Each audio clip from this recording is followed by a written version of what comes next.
आज होता सोमवार आणि माझं सोमवारी उपवास असल्यामुळे आम्ही मंदिरात जाणं फिक्स असतं.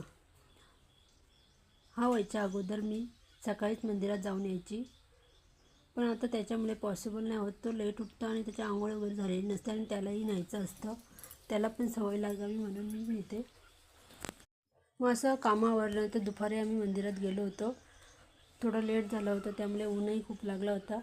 असं चालून थकल्यामुळे म्हटलं कोणच नव्हतं मंदिरात, थोडा आराम करूयात. तर इथे त्याची मस्ती बघा चालू झाली. सारखं आपलं रांगोळीसोबत गोल गोल राऊंड मारत होता तो.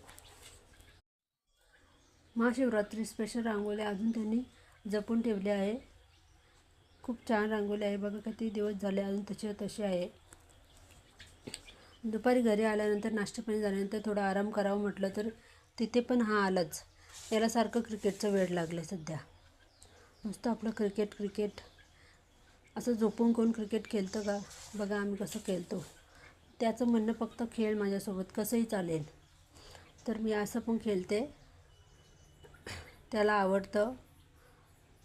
त्यानंतर संध्याकाळी आम्ही असे लपाछपीचा खेळ खेळत होतो. त्याच्यासोबत सतत खेळत राहायला पाहिजे, एक माणूस तरी त्याला लागतोच. आई आणि मी दोघींपैकी एक आम्ही त्याच्यासोबत नेहमी खेळतच असतो. त्याला बिझी ठेवण्याचा प्रयत्न करतो. मोबाईल काय जास्त तो वापरत नाही, त्याला असे खेळ खेळायचे असतात. बघा कुठे लपून बसला होता तो. पूर्ण दिवस झोपत नाही, काही नाही आणि मग रात्री लवकरच झोपतो. बघा कसं शांत झोपला आहे. 7 नाही वाजले त्याला झोप येते.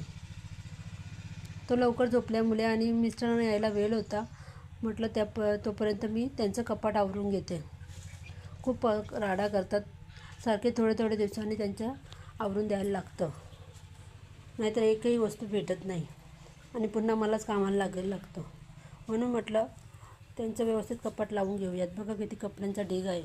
त्यांचे शर्ट्स आणि पॅन्टी मी अशा वेगवेगळ्या करून ठेवते, म्हणजे त्यांना व्यवस्थित भेटतात.